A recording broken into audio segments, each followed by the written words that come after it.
running with Donald Trump, I wrote a column that was titled "The Day I Unfriended Mike Pence," and that's a little bit clickbait. A lot of people clicked on it just to see.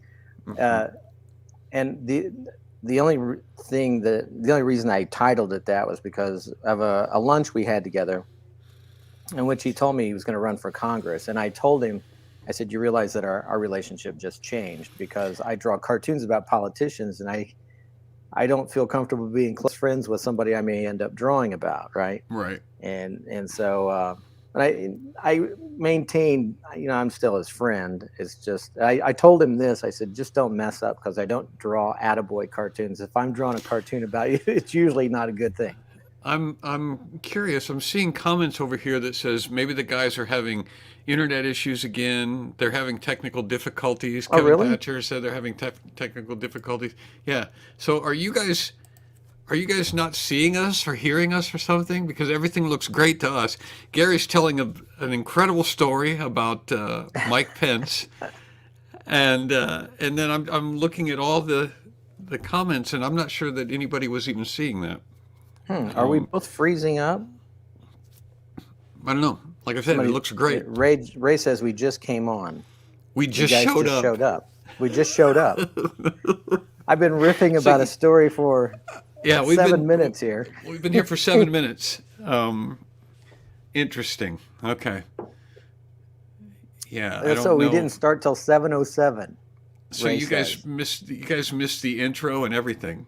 Um, Shall we start over, John? I'm Gary Varvel. yeah, This is it's John Branyan, this is and not the this is Bible welcome study to that you why want.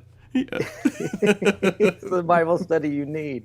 Welcome to Yeah, we've Wise already Fools, everyone. we've said hello to everybody. We put all your names up and said hello, and it's like, and then all and Gary's been talking, and then it's over here. I'm getting the comments. It's like they must be having technical difficulties. I'm like, what are you talking about? Everything's great.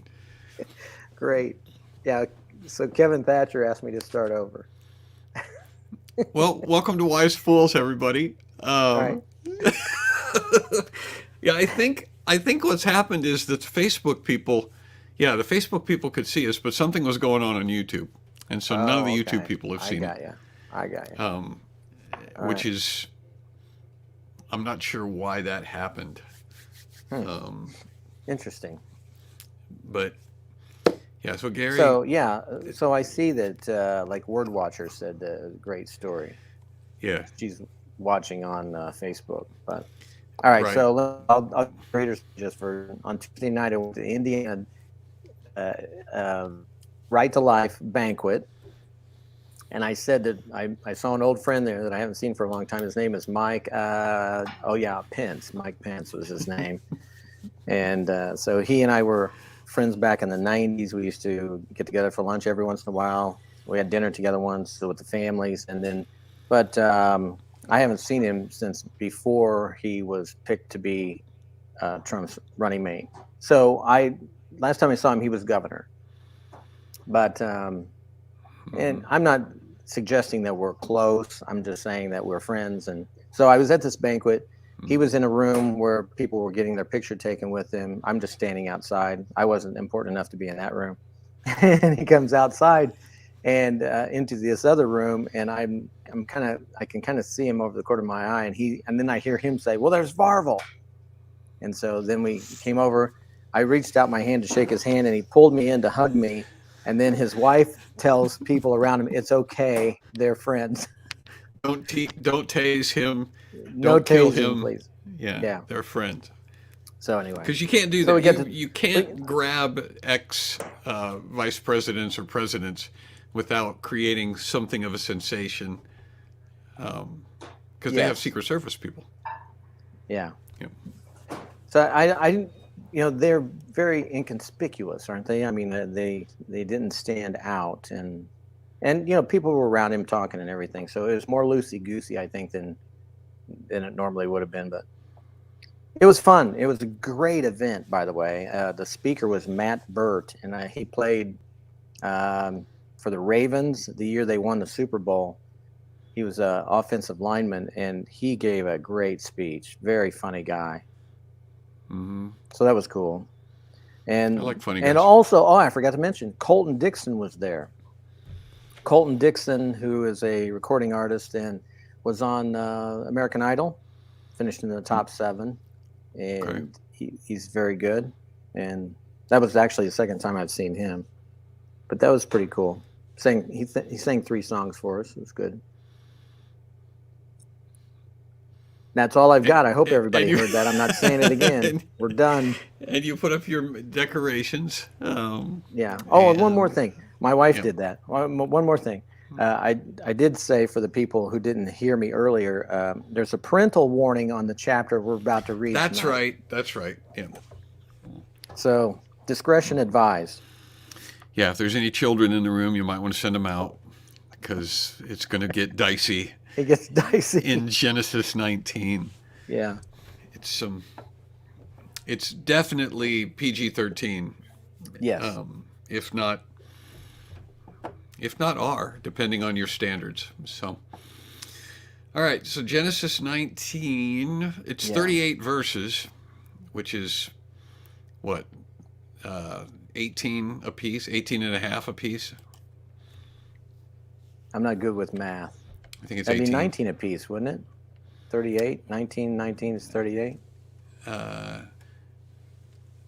9 no. and 9 is 18. Yeah, 38. 19 and 19 is 38. You're right. You're right. All right. Shall I start? Sure. Or do you want to begin? No, go ahead. I'm in NLT. Is that Or do right? you want me? Yeah. Or do you want me to take the dicey part? Ooh. No, I'll do it. I'll do the. All right. Okay. Very I'll good. do that part. All right. Genesis 19, starting in verse 1. That evening, the 2 angels came to the entrance of the city of Sodom. Lot was sitting there when he saw them. He stood up to meet them. Then he welcomed them and bowed with his face to the ground. My lords, he said, come to my home to wash your feet and be my guests for the night. You may then get up early in the morning and be on your way. Oh, no, they replied. We'll just spend the night out here in the city square. But Lot insisted, so at last they went home with him. Lot prepared a feast for them, complete with fresh bread made without yeast, and they ate. But before they retired for the night, all the men of Sodom, young and old, came from all over the city and surrounded the house. They shouted to Lot, "Where are the men who came to spend the night with you? Bring them out so that we can have sex with them." Very subtle. So Lot stepped outside to talk to them, shutting the door behind him. "Please, my brothers," he begged, "don't do such a wicked thing. Look, I have 2 virgin daughters. Let me bring them out to you, and you can do with them as you wish.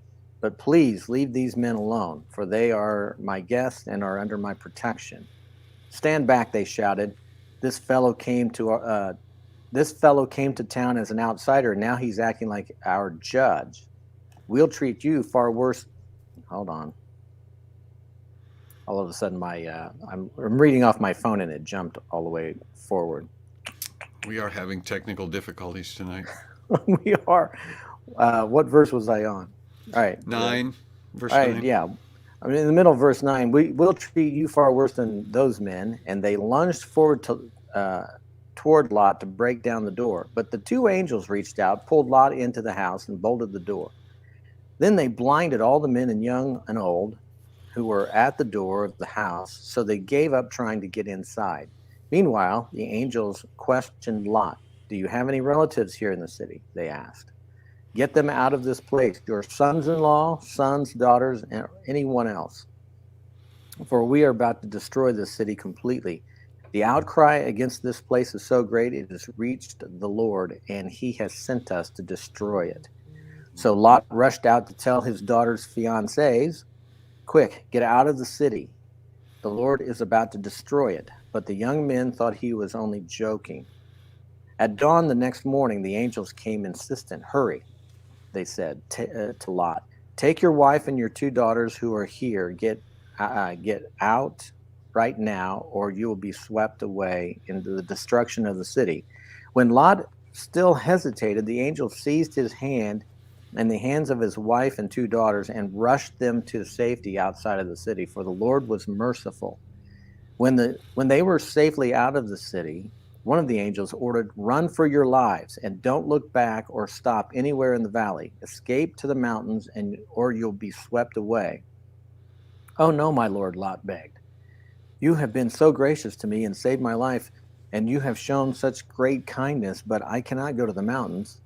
Uh, dis- Disaster would catch up to me there, and I would soon die." There you go. Uh, See, there is a small village nearby. Please let me go there instead. Don't you see how small it is? Then my life will be saved. All right, the angel said, I will grant your request. I will not destroy the little village. But hurry, escape to it, for I can do nothing until you arrive there. This explains why that village was known as Zor, which means little place. Lot reached the village just as the sun was rising over the horizon. Then the Lord rained down fire and burning sulfur from the sky on Sodom and Gomorrah. He utterly destroyed them along with the other cities and villages of the plain, wiping out all the people and every bit of vegetation. But Lot's wife looked back as she was following behind him, and she turned into a pillar of salt. Abraham got up early that morning and hurried out to the place where he stood in the Lord's presence. He looked out across the plain toward Sodom and Gomorrah and watched as columns of smoke rose from the cities like smoke from a furnace. But God had listened to Abraham's request and kept Lot safe, removing him from the disaster that engulfed the cities on the plain. Afterward, Lot left Zor because he was afraid of the people there and went to live in a cave in the mountains with his 2 daughters. One day the older daughter said to her sister, there are no men left anywhere in this entire area, so we can't get married like everyone else, and our father will soon be too old to have children. Come, let's get him drunk with wine, and then we will have sex with him. That way, we will preserve our family line through our father. So that night they got him drunk with wine, and the older daughter went in and had intercourse with her father. He was unaware of her lying down or getting up again. The next morning, the older daughter said to her younger sister, I had sex with our father last night. Let's get him drunk with wine again tonight, and you go in and have sex with him. That way we will preserve our family line through our father. So that night they got him drunk with wine again, and the younger daughter went in and had intercourse with him. As before, he was unaware of her lying down and getting up again. As a result, both of Lot's daughters became pregnant by their own father. When the older daughter gave birth to a son, she named him Moab. He became the ancestor of the nation known as the Moabites. When the younger daughter gave birth to a son, she called him Ben-Ami. He became the ancestor of the nation known as the Ammonites. And there we have it. We definitely need to pray before we go on, Gary. Yes, we do.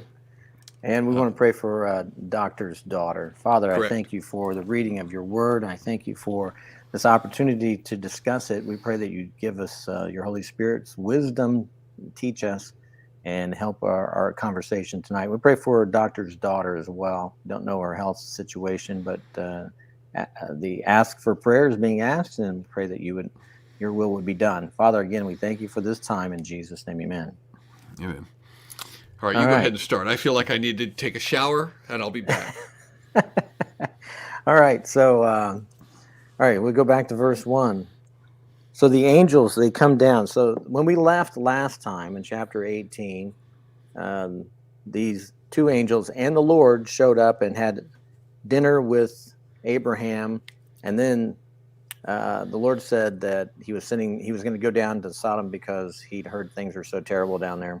Mm-hmm. He heard some stuff. And that's where Abraham has this negotiation with the Lord. If there's 50 righteous, would you still destroy the city? And then he goes down, what about 45? And he gets all the way down to 10. If there's 10 righteous, the Lord said, if there's 10 righteous, I will not destroy the city. Mm-hmm. And and then the Lord went away. But these 2 angels go all the way down, and they look like men. They come to the city. One of the things I notice here is that Lot, when he's in the gate, right? Mm-hmm. So, and as I understand, if the leaders of the city were at the gate, it's like that's the meeting place for the heads of any kind of location, like the politicians or something. The muckety mucks. So when we first saw that Lot, he had so much cattle and so many servants, and they were bickering with Abraham's servants, and they had to separate. And Abraham said, take whatever direction you go, and I'll go the opposite direction. So Lot said, I'm going to go towards Sodom. So he went towards Sodom, but now we see he's in Sodom. And not only is he in Sodom, but he's one of the leaders of Sodom. So that's an interesting thing. And, when he calls these two angels my lords, and then he begs them to come to his house. And I think, that's an interesting thing. And they go to his house. But that city is so wicked that in the night, all of the men, it says young and old, all of the men come and surround the house, trying to get in, because they want those two, in their eyes, men, we know they're angels, they want them to come outside so that they can all have sex with them. Right. So much for finding 10 righteous people. Exactly. So there weren't 10 righteous. And so Lot's response to this is, don't do this wicked thing. Right. Yeah. In verse 7, he said, please, my brothers, he calls them brothers, don't do such a wicked thing. He recognizes that what they want to do in the eyes of God is wicked. Mm-hmm. But then he offers up an alternative that completely boggles my mind. And I don't know. I don't have any explanation for this at all. What about you, John? No, I don't have an explanation for it. And as I told you before we started the recording, which evidently didn't start in all places, that that I would rather just skip over it and pretend like we didn't read it, because it's baffling to think about. Here are my daughters, rather than these two visitors. And he even says that they're my two virgin daughters. Right. And so they had never been with a man before. And so he's offering them to the whole town. One of the things, I'm glad you mentioned that, because one of the translation that we read makes it pretty clear that this was about sex, and some of the translations, like the King James, for example, doesn't use that word. It says no. It says that you come out, send them out so that we would know them. And there are people who are the pro LGBT group, saying that the sin of Sodom and Gomorrah, the reason God destroyed that city, was not because of their sexual sin. It was because they were not hospitable. It was because they didn't welcome the strangers. And so there are people whose theology is that this is not a testimony to the sin of sexual depravity, but it is actually God telling us that we are supposed to be welcoming to strangers and not be inhospitable to them. And that's it. I just thought that bears mentioning, because you may hear somebody say that. Yeah. It does bear mentioning, but I noticed here again in verse 7, he says, don't do this wicked thing. He calls it wicked. Mm-hmm. And then he offers something that I think is wicked. Right. In my but mind. The reason he said that they were virgins is because it wasn't because that was going to make them more hospitable. He was mentioning their virginity for that reason. Okay. Yeah. Yeah. So that's a problem. How do we when Lot is mentioned in what is it, Peter? Do you have that reference? Hold on just a second. I should have looked it up ahead of time. Second Peter 2, 7. 7, yeah. I'm going to skip back to 6. You know what? I'm just going to put this up in. Good idea. Yeah. For God did not spare angels when they sinned, but sent them to hell, putting them into gloomy dungeons, to be held for judgment. If he did not spare the ancient world when he brought the flood on its ungodly people, but protected Noah, a preacher of righteousness, and 7 others. if he condemned the cities of Sodom and Gomorrah by burning them to ashes, but he made them an example of what is going to happen to the ungodly, and if he rescued Lot, a righteous man, who was distressed by the filthy lives of lawless men, for that righteous man, living among them day after day, was tormented in his righteous soul by the lawless deeds he saw and heard. If so, then the Lord knows how to rescue godly men from trials and to hold the unrighteous for the day of judgment while continuing their punishment. Okay. So a couple of things need to be mentioned here. First of all, Abraham believed God, and it was accounted to him as righteousness. So righteousness doesn't come from perfect living. It comes from trusting in God, believing in God. That's where our righteousness comes from. The righteousness of Christ is given to us because we put our faith and trust in him. So now here's I think a stark warning for every Christian. If you move into the world like Lot did, and Peter says that his soul was what does it say? He was burdened. What does it say? Hold on just a second. He was distressed. Some verse says he was the NIV. No, the New Living Translation says he was sick of the shameful immorality of the wicked people around him. So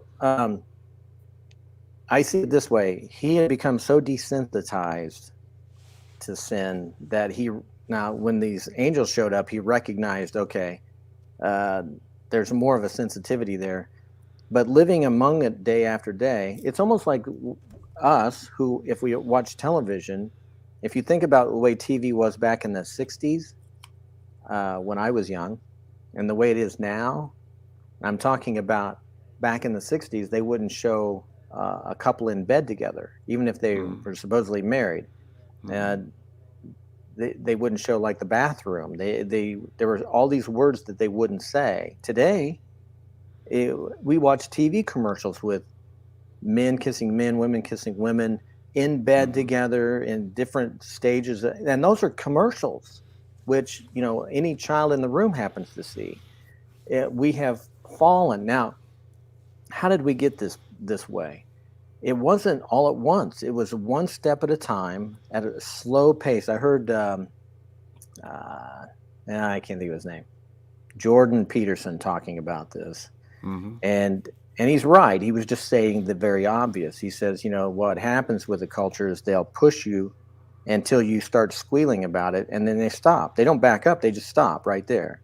And then when you stop squealing about it, then they start more. They keep pushing and keep pushing.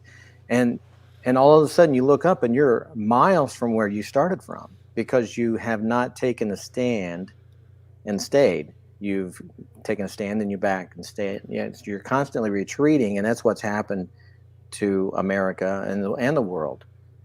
And the Lord knew this was going to happen. If you read 2 Timothy chapter 3, Paul pins out there, and at the very beginning, he says, in the last days, there will be perilous times. And then he said, men will be like, and he lists 19 things that the men are like, and every one of them is like they are today. Wicked, evil, unforgiving, unloving, disrespectful to parents and authorities, all of that. So that's kind of where we are. But I think that in Lot's case, getting back to what we're talking about with Lot, I think he'd become desensitized to godly living. He had certainly changed from the time that he was following Abraham everywhere, and the impact that it had on his kids. So it sounds like he had he had 2 daughters in the home, but it sounds like he had some sons-in-laws. So it's possible he had at least 2 more daughters who were married and couldn't get them convinced to leave. So he lost those people. And here's the thing, we have a short time with our kids when we have them, and we have to do the best we can in trying to teach them and live in front of them godly principles. And the world is constantly bombarding us. And I think that we have to be sensitive to that and what kind of impact it's having on our kids. And one thing about children is they'll pick out a phony right away. If they see the mom and dad acting one way at church and then, using different language when they're not at church and doing different things when they're not at church, they'll pick up on the fact, oh, my parents don't believe that stuff, and then they're not going to believe it either. I just think that that's possible one explanation for what happened to Lot and his family. Lot was, he was sick to his soul. But go ahead. I don't want to take all the time here, but does that make sense to you? Yeah, I think that there is, there's a lot of examples of righteous men doing unrighteous things. Yeah. And it doesn't diminish their righteousness, which is an extremely difficult concept to get your head around. Put up what Doctor just said there. What's that? Have been considered righteous, but that obviously didn't extend it. Yeah, and that's what I was trying to say. So he believed God. He had the experience of following Abraham, and he had made that faith his own. But that living in Sodom, now Sodom is pulling on the hearts of his family, and I think he lost them, because his faith didn't get translated or didn't get transferred to his kids. And it looks like to me a couple of daughters died because they weren't righteous and they wouldn't leave. The two daughters who did leave, they left. They got rescued, but they weren't righteous. It doesn't sound like either, for what they are going to do here at the end of the chapter. It's a really, really difficult thing to get my head around, because you've got Abraham, who did, we were talking about this, essentially the same thing with Sarah, twice. He gave her away. He offered her to a foreigner, and of course Abraham is credited with righteousness and is the father of many nations. But even there's other examples. There is David and Bathsheba. David was a man after God's own heart, and he did this horrible, wicked thing. He basically committed murder, and trying to cover it up. And adultery, and then you've got King Saul, who was picked reluctantly by Samuel. And Samuel kept saying all the way. The coronation of Saul is fascinating to me, because it's like there's nothing. Samuel keeps saying over and over and over again, this is a mistake, this is a mistake, this is a mistake, but this is what you guys want. Okay, here it is. You're getting what you asked for. All the way up to the actual, the crowning itself, where he goes, okay, this is, you guys are going to hate this. Here we go, you're king. And they're like, okay, we've got a king. And so Saul was, when he was picked, he was a righteous person. He was a good person. But man, he fell apart. At the and then you've got David, and you've got his son, and David does this wicked thing but gets restored, but then Absalom, doesn't. And all of this stuff is sort of interwoven, in the Old Testament, and it's really difficult to come to some consensus. How is it that Lot gets to be credited for righteousness when he's offering his daughters to these strangers? And you know what I think? I think that his offering his daughters to those strangers was sort of symbolic of what you were describing, and it was that he had been living in Sodom too long, and he was giving his daughters to those men. Why? Because that was the culture. That was the culture that he had been steeped in. And so while he was still considered righteous, he was living in a culture and he had absorbed enough of the culture to where he was just responding to the culture. And it was the angels that actually said, no, dude, you're not going to do that. Right, pulled the door shut. But that was, if it wasn't for the outside influence of the angels responding in that culture, then yeah, he probably would have. And I think that's why he lost those daughters. The reason that they didn't leave, they didn't want to leave. No. They kept Yeah. delaying. The angels are saying, we're going to destroy this place. Why didn't they pack up that minute and run out of Right. the town? Right. What kept them there? I don't know. It's puzzling. It was the culture. They were Yeah. in the culture. They didn't want to leave. They didn't want to leave their city. They liked it. So They liked living there. that's an excellent lesson right here too. So look, we don't get to stay here. You may love your home, you don't get to keep it, because if the Lord tarries, at some point you're going to die and you're going to leave it. If you love your car, or if you love your job, whatever it is, you don't get to keep any of this stuff. So our home is ahead. If we know Christ is our Savior, then our home is ahead.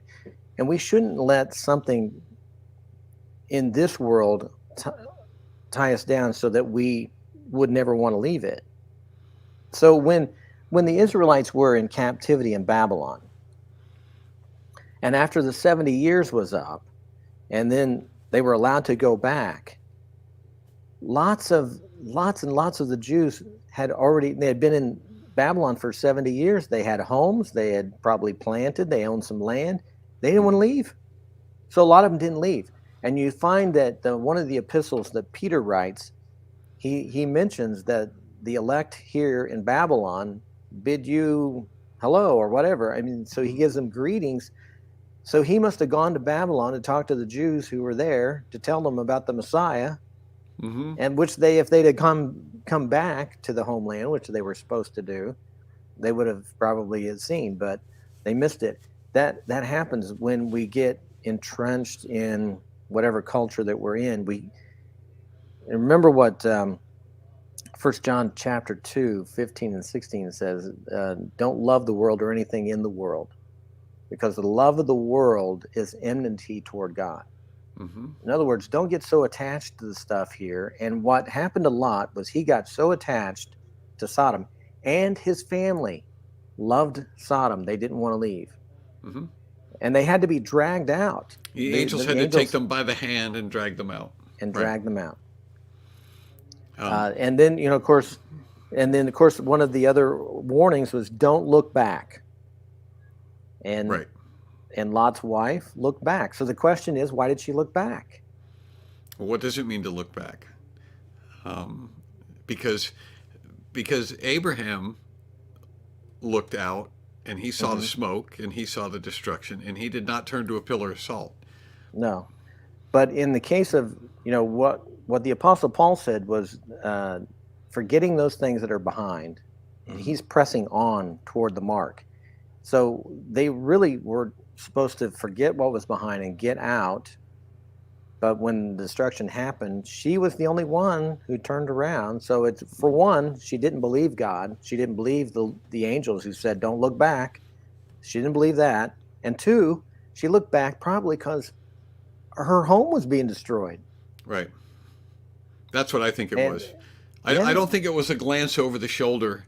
No, I think it was a turnaround and, oh no, what's going on? And I think it was regret. I don't think it was what she looked at. I think it was what she was. I think it was what she was feeling, and she was feeling loss, and she wasn't feeling. She wasn't grateful to be away from the destruction. She was feeling despair because what she loved was being destroyed in fire. And I think that was when God turned her into a pillar of salt. Correct. So here's the question. When Lot left, why didn't he just go back to Abraham? He wanted to stay close to Sodom and Gomorrah. Maybe, I don't know, but there wasn't much left. He wanted to stay in that little village. He wanted to stay in that little village. I think it's interesting that he was begging to go to Zoar, and then, after being there for a while, he had to leave because it was dangerous, right? Say that? Yeah, I thought that was funny too. He wanted. I'm afraid that I'll be destroyed So I'm in the going to let me mountains. go to this little city. And he goes to that little city and he goes, well, I can't stay here. This is dangerous. And it's like, well, you said that was where you wanted to go. You said that was Right, where you were going to be safe. right. Yeah. So, So but he's then he not. ends up going to the mountains. But it makes me scratch my head. Why didn't you just go back to your uncle? Why didn't you just go back to Abraham? Why wouldn't you? Probably because he had lost it all. When he left, he was a rich man, cattle, servants, and now Hmm. he's coming back with his tail between his legs, and the only thing he has left are his two young daughters. That's Hmm. it. Lost everyone. Well, he was at the And gate of the city. He was a leader. right, he was a He big was a shot. member of the elite in the town. Yes, yes. Um, And it's so hard I hard think to leave. there's a lot of lessons for us here is that we can't fall in love with this world so much that the idea of losing it all would be devastating for us and cause us to go into this deep depression because we don't get to Hmm. keep anything here anyway. We are strangers passing through. This is not our home. And that doesn't say that while you have your home, that you don't keep it up and that you don't take care of it and do the landscaping. That's not what I'm saying. What I'm saying is Right. don't let all of that stuff get into your heart so that becomes the thing you're living for instead of living for the Lord.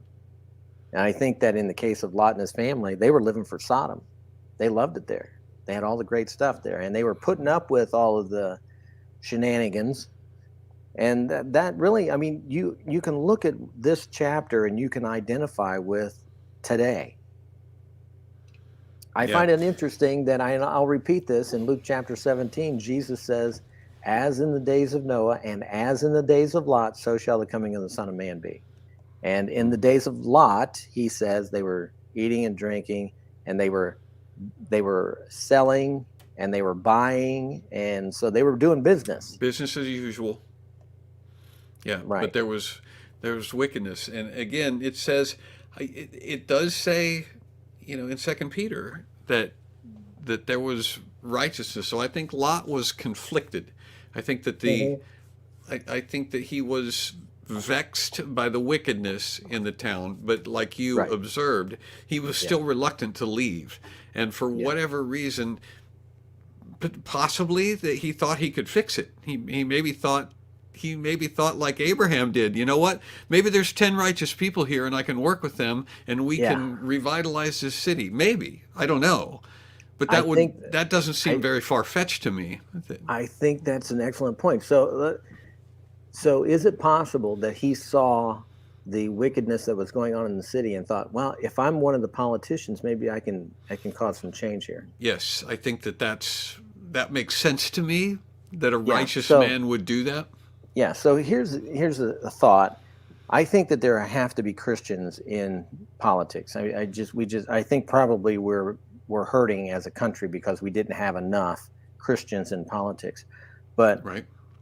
what's wrong with America today? I would tell you there's not a political solution that can fix what's wrong with America. It's a spiritual it's problem, and it requires a spiritual solution. You can't if you have a spiritual problem, you can't fix it with materialism. You can't Right. fix it with money or more workers or more judges. None of that's going to work. It's the problem inside the heart, and the only thing that can change that is relationship with Jesus Christ.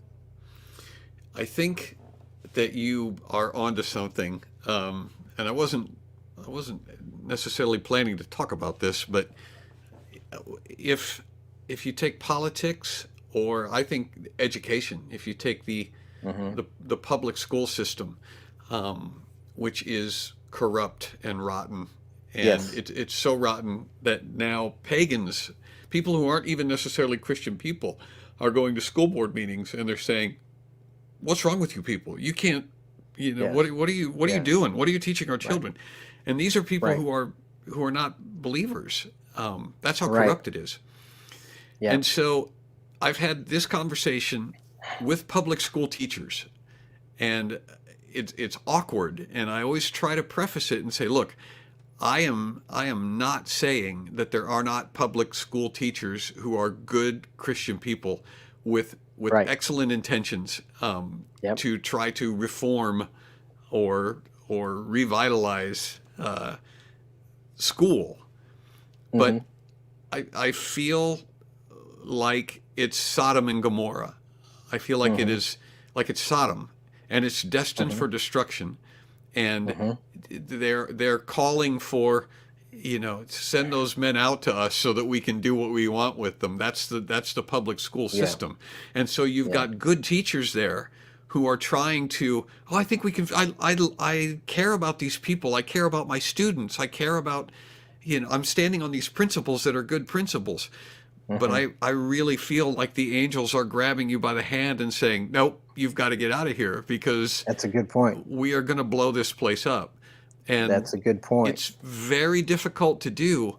But I think on the other side, there's something else that you're supposed to do. Mhm. There's someplace else you're supposed to live, whether it's a Mhm. private school, whether you're supposed to start your own school, whether you're going to do homeschool, whether Mhm. something else. But and I think politics is the same way. The political system is not a thing that is structured so that principled people Mhm. can rise to the top. It can't happen.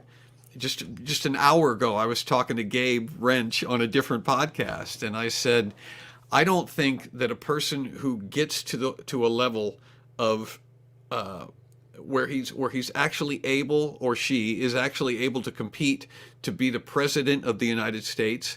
I think by the time you get to be a serious candidate for the office of presidency, you have to compromise a certain number of important convictions, because Mhm.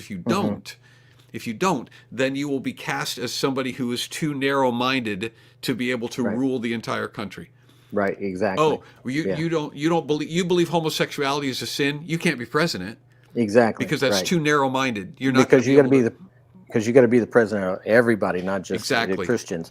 So exactly. there's some great comments over here. Like so, look at Christine said it's a heart solution. Ray says, "Send us your children so we can do with them what we want." I thought that was pretty good, Yeah. and that's really kind of what they're talking about. Hmm. Doctor said, "Good point." And then doctor says, "California started shots without parental consent." I heard that yesterday. Yeah, That some they kid give came kids home. pizza Yeah, they when give they them pizza so they shoot can them give up. them a shot, and then they tell them, Hmm. "Don't tell your parents." Right. Incredible. So Right. Well, it's and then the already started. parents are like, "Well, this is outrageous. This is outrageous. You can't do that." And Yeah, I'm saying to those people, you need to pull your kids out of school. or exactly, Why would exactly. you send them to school and then complain because the school is mistreating them? You are absolutely right, and I've been saying that for a long time. And in fact, that's my wife and I did that as well. Uh, I think I mentioned it a long time ago. I think this must have been back in the '90s. I think I read a column, and I can't remember exactly who wrote it. And I don't want to credit somebody if they didn't write it, but the basically this thought jumped off the page at me. If you love your children, get them out of the public Hmm. school system, because it's broken and cannot be fixed. Now that's what was said back in the '90s. It's worse even today. And Hmm. you're right. If you have people, here's I get the passion of parents going and yelling at school board members, Yeah, I do too. but that's lost. It's lost on them because all they hear is the rage and the anger. They can't hear what you're saying because they don't.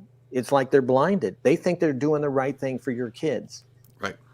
And I think that this is a spiritual problem. They've been blinded by the god of this world. That's what the Bible says.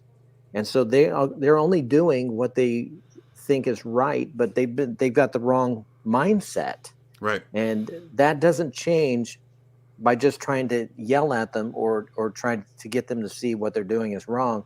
They have to know it in their heart that they have gotten way off track, and none of this is going to happen unless they start being told, look, there is a God in heaven. He created you and me, and one day you're going to stand before him, and he will judge you based on what you did with this life. And if people can get to the point where in their heart they understand this truth, then they might be open to changing. But John chapter 3, it says that men love the darkness because their Their deeds were deeds are evil. evil. They wouldn't come to the light. And so you can give them light, but that doesn't mean they're going to respond to it. Well, and it's not the goal of the public school system to evangelize your children with the gospel. And that's the conversation that I've had with these public school teachers. I've said, look, it's not your fault. The system is broken, and the goal is not to teach children the truth of the gospel. The goal is actually to be neutral, is what they say. Well, we're not going to separation of church and state doesn't allow us to teach our religious values to the children, but that's not true. What you're doing when you don't teach Christianity is you're teaching secularism. You're teaching a religion. It's just not Christianity. He's right. That's right. And That's right. the church has been asleep for decades about that. It's like, well, sure, it's not fair. It's not fair. We can't teach about Jesus because I wouldn't want somebody to come in and preach about Muhammad. It's like, right, I wouldn't want them to preach about Muhammad either because Muhammad's not true. But I got no problem with preaching the truth. And that's the thing. We Christians, the church has been pulling back from the fight because we don't think it's fair. We want everything to be fair. And by fair, we basically mean let the people who don't know the truth do all the talking. And so the reason that the school system is in a mess is like Jordan Peterson said. You keep getting pushed and pushed and pushed and pushed. And eventually now we're not allowed to display the 10 Commandments at school. You're not allowed to pray in school. You're not allowed to read from the Bible even as a textbook. And these are all having consequences. And so now I agree with you to go to the school board and say, this has got to stop. It can't, because they don't have the gospel. They're not going to reform the education system because it is secular. It's a secular organization. And if you have people who are coming to Jesus, if people are putting their faith in Christ and converting to Christianity, well, they're still not part of the public school system. They're going to be part of a church now, you know? And so if you do reform public education, you're basically starting a church. And so I got a quick story for you, and I agree with what you said there. In the mid 90s, I went to visit the elementary school where one of my kids was, and I just happened to be visiting on Earth Day.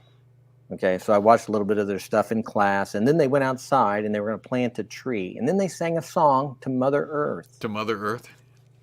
So I sat there and listened, and then as we were walking back into the classroom, I just said to the teacher, I said, I thought we weren't supposed to preach or teach religion in school. She goes, what do you mean? I said, we just sang to Mother Earth. Isn't that a religion? It seems like a religion to me if you're singing to a thing. To Gaia. Yes. I said, I think the people who believe that God is in all life, and that's kind of what this was. And she got so upset, she started crying. And my intention was not to make her cry, but I think that she felt like she had gotten in, she was in trouble or something. And I was just saying, hey, I'm asking the question, are we supposed to be doing this or not? I thought we were supposed to be neutral. This doesn't look neutral to me. And, but now we were the kind of parents that when we got our kids home, we said, hey, look, there's no such thing as Mother Earth. There's Earth, but there's no Mother Earth. And that there is a God who created the heavens and the earth. And so we were teaching them truth. So they were not, I don't think they weren't blinded by this stuff. But you think of all the kids who went home that day and their parents said, what'd you do today? Nothing, or they didn't say, when actually what was happening there, I just happened to be there on that day. And this goes on all the time. And we've already seen in some of the comments, there's much worse going on. Yeah. If you're 13, you can decide to have an abortion or something. You can. You have to get doctor's permission or parental permission to get an aspirin at school, but you can get other kinds of things that I guess you could probably buy birth control. Yeah. I don't know, but it's going to just keep going further and further. It's not going to go back. Exactly. It's not going to regress. No. It's going to continue to. And that's the thing that's concerning, is because I don't see how it can go backwards unless God brings revival on this country. unless people finally decide, hey, we've been taught a lie, which they have been. They've been taught a lie, that it all happened naturally. I was talking with someone just recently who claimed to be a Christian, but I mentioned something about, I was meaning to evolution. Oh, well, this guy says to me, oh, no, it's been proven fact. I said, no, no, no, no, no. Where's the proof? Well, in the fossil record. No, no, no, no, no. The fossil record doesn't prove it. And I said, they're making that stuff up. If you look closely at it, like for instance, the Lucy was one of these beings that they found these bones, right? And they put them together. In one of the videos that Brett did called Foundations, they show this skull, and it had like these dark areas, and then the rest of it was all white, where they had kind of molded it. Well, the dark areas were the bones that they found. So it was like this bone and a jawbone, and there was something, maybe a cheek, and maybe a skull went back here. And from that, they made the whole rest of the face. Well, that's complete imagination. You can't, just based on a couple of, 4 bones, you can't make the face. You don't have enough information to do that. So, but that became, people just bought it. They just get hooked, and they take it as, because it's science, right? But the science is bad. It's junk science. Oh, and another thing, I saw Sherry had mentioned, was it because of pride that Lot didn't go back to Abraham? It's very, very possible. I think that's a plausible explanation, that he was embarrassed. He'd lost it all. He left a rich man. He comes back poor, and he may not have gone back. Maybe he went back, and it's never recorded to us. Maybe later he went back. But, one more thing, too. Pride Go ahead. We're almost out of time. Pride has a way of clouding your vision and your thoughts. The comment that I got recently when I was talking about public school systems, and how you're the things that if the shots and giving your kids pizza is in exchange for getting them shots is bothering you, you have to pull the kids out of school. You just can't continue to send them there. Right. And several people said, well, not everybody can afford private education. Not everybody can afford private education. And my response was, well, not everybody can afford transportation either. But you don't send your kids, with a pedophile just because he has a van. But that's a great analogy. But that's what they're doing, right? Yes, it's like, these people are injecting our children with vaccines against our will, but I can't afford private education. It's like, but I know a guy, and he's got candy, and he's got a van, so right. But I can't afford a car either, so I'll put my kids in the van with a pedophile because he's got a car. I think it's insane. I think that you have to find a way, and with the Lord's help, you'll be able to make a way. But you can't continue to just throw your kids to the wolves, because that's what you're doing. The public school is broken, and if I had it to do over again, we would probably homeschool. But what we did was I worked an extra job, so I picked up extra pay so we could pay the tuition so they could go to a Christian school. But I think you got to do what you got to do, because you only have the kids, you have them for 18 years, and then they're gone. And whatever you do in those 18 years will determine what kind of people they're going to be. And if you get that wrong, then you end up paying the rest of your life, and bailing them out and all of this kind of stuff. I had to go. I went to the doctor today, and went to the hospital for this checkup thing, and there was a sheriff's deputy bringing in a guy in an orange jumpsuit and shackled, hands and feet, and comes walking in. And of course, the thought in my mind is, what did this guy do to get in that position? And probably drugs, who knows? But you don't want. But that's somebody's child, right? Right. And they don't want that to be your child. So you got to do the hard work when they're young, and then pray like crazy that doesn't become their lifestyle. I had an experience. So Christine says, what is the cost of children's health and What's the cost of your child's health? What's the cost of your child's education? What's the education cost of your child's long-term well-being? Because and whatsoever you yours. think, whatsoever a man thinks in his heart, so is he. Yeah. And I had an experience just last night coming home. I stopped into a convenience store to get a bag of ice. Why did I go to a convenience store? Because this convenience store is the only place in town that sells the nugget ice, which my wife must Yes. have. Yes. The nugget It's ice. the good It's ice. it's the good ice. It's the best, right? Yeah. And so I went in and there was two windows with cashiers, and I had to go walk between people to get in.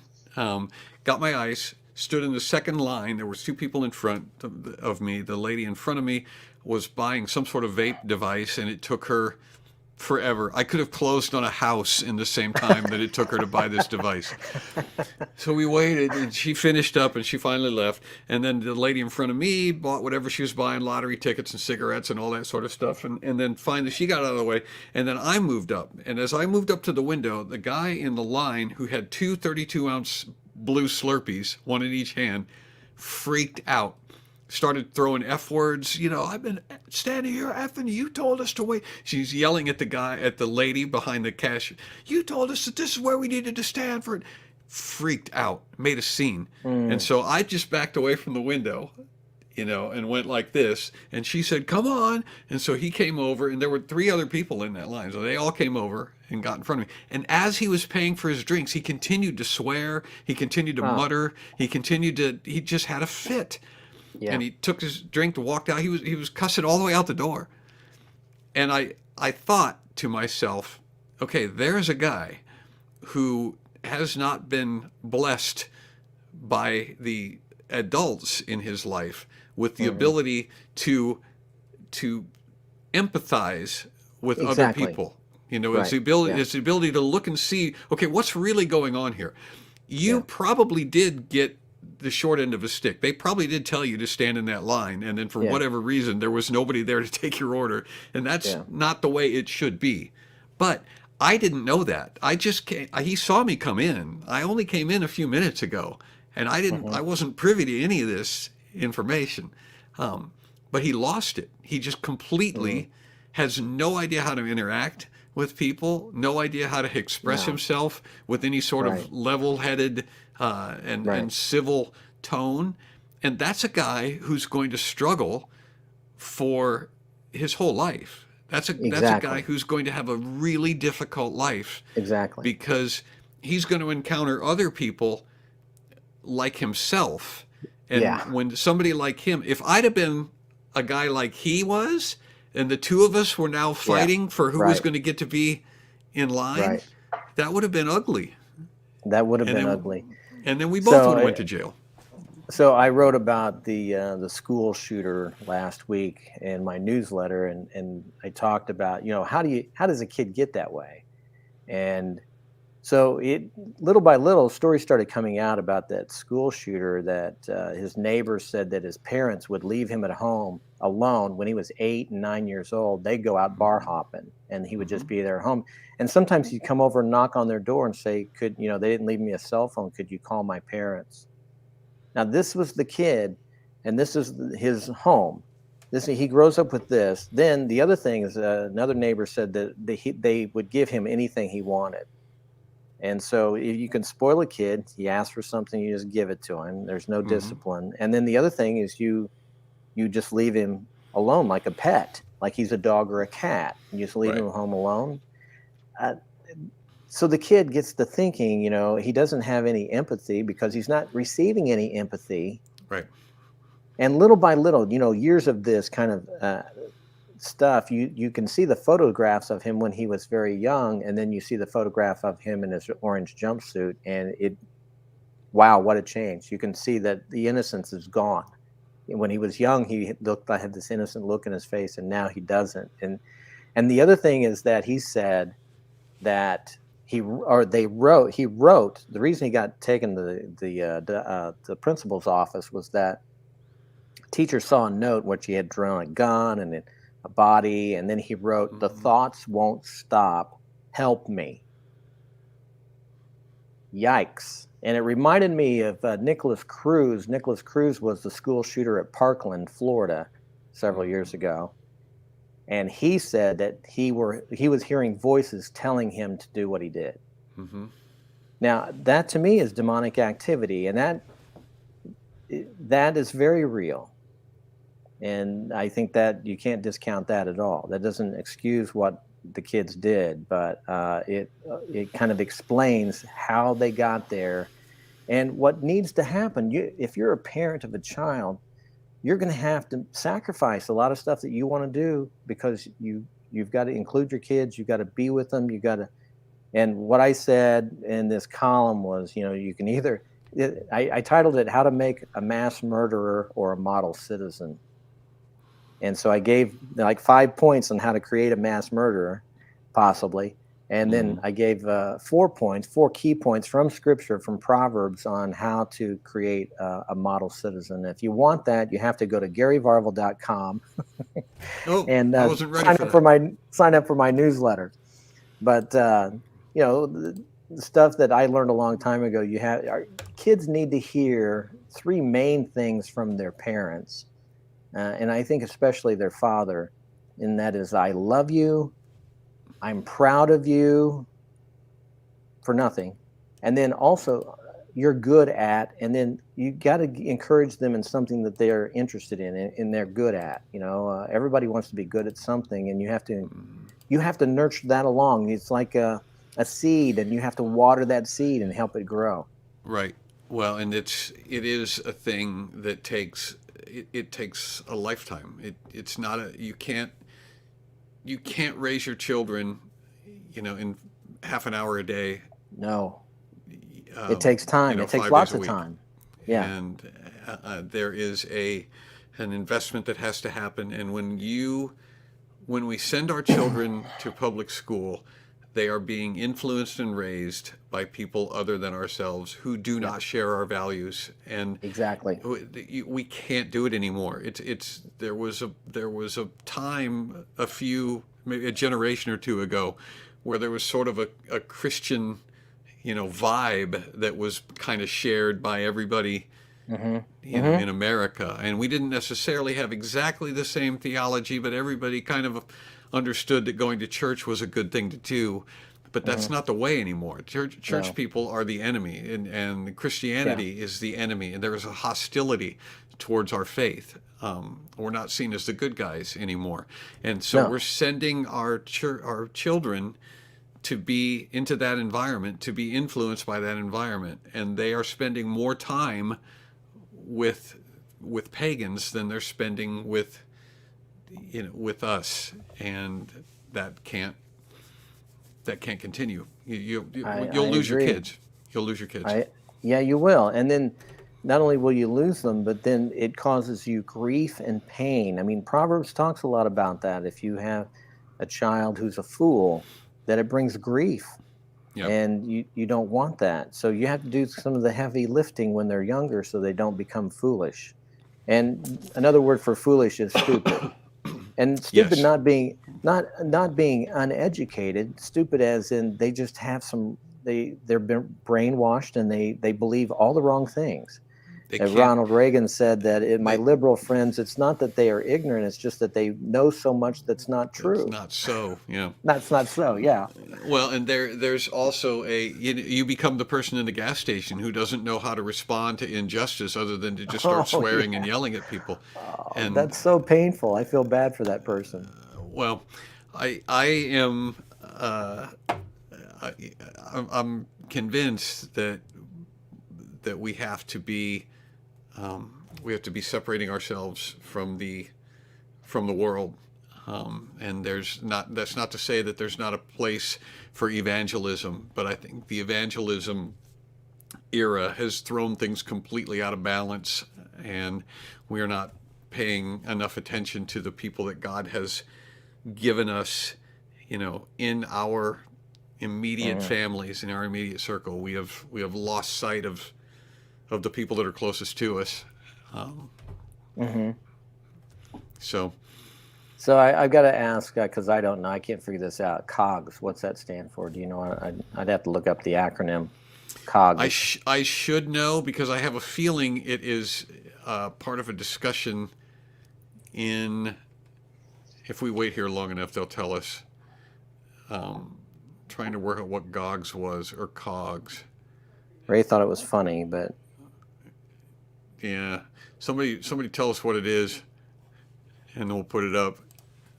Either Christine or Ray. They seem to be talking about it. There's a 20-second delay. So cost of goods sold. Is that what it is? Cost of goods sold. I looked it up real fast. I don't think that's what it means. Or is it Gogs? I believe she was talking about turning them into cogs in the machine. Oh, is that what it was? Yeah. Oh, okay. Well, cost of goods sold is COGS. Yeah. Yeah, that's what she said. A piece in the machinery. Okay, so she's talking about cogs. Piece in the machine. Cogs in a wheel. All right. Yeah. In the machine. Well, and you have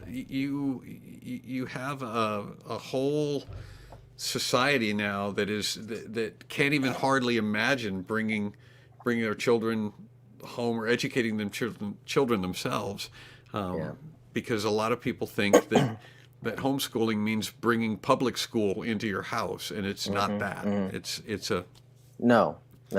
It's an entirely different.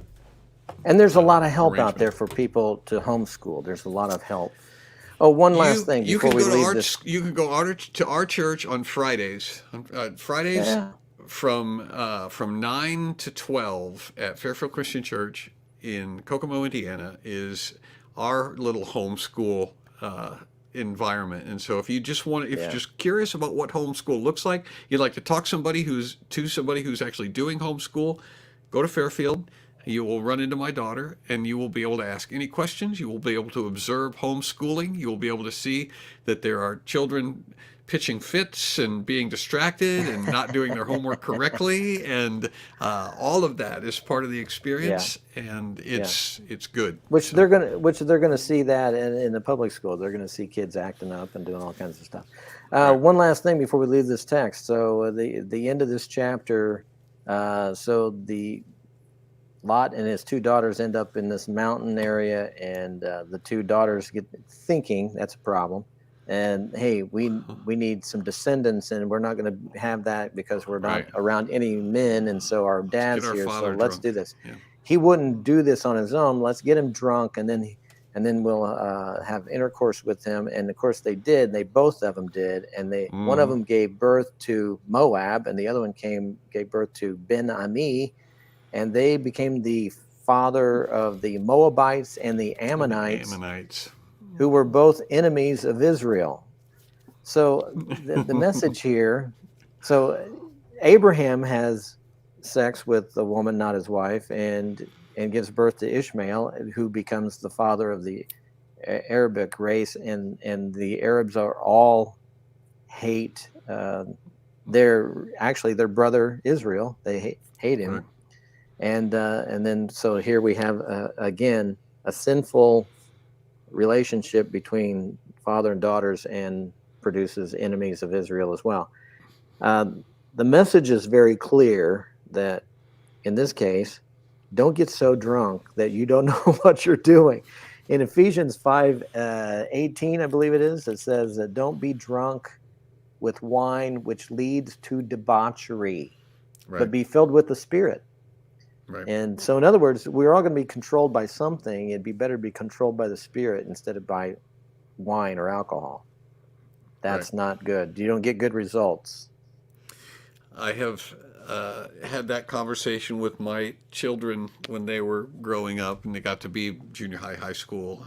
And I said, and curious about alcohol. And so my conversation with them was, it's not specifically a sin. I don't think the consumption of alcohol, I don't think is a sin.